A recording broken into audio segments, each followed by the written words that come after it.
સંત દાદા ગુરુ નર્મદા પરિક્રમા કરતા નીલકંઠ મહાદેવ મંદિર જાડેશ્વર ખાતે પહોંચતા પ્રવચન અને મહાઆરતીનું આયોજન કરાયું હતું।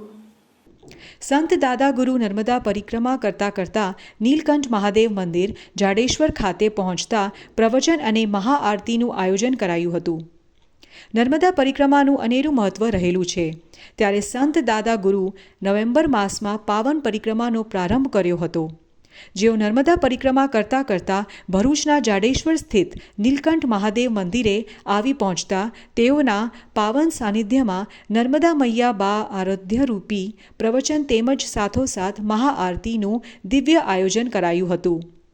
આ આધ્યાત્મિક આયોજનનો મોટી સંખ્યામાં ધર્મપ્રેમીઓએ લાભ લીધો હતો।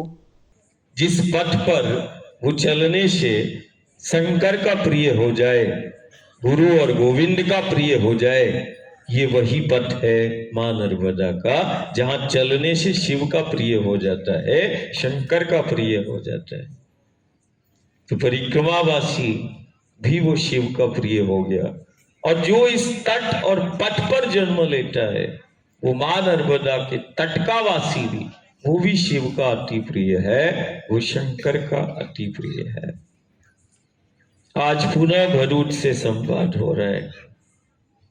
आज परिक्रमा करते करते मां के पथ पर चलते चलते आज हम फिर भरूच पहुंचे हैं, और भरूच में आज परिक्रमावासी भी है, तटकावासी भी है।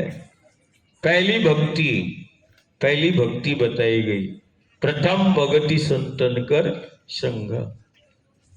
इस मां के पथ पर जहां भक्ति जीवंत है, प्रत्यक्ष है,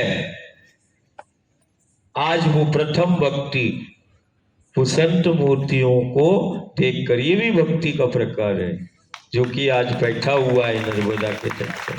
अद्भुत है। और निष्काम भाव, हमारे पास शब्द नहीं, हम मां के भाव में ही रहते हैं।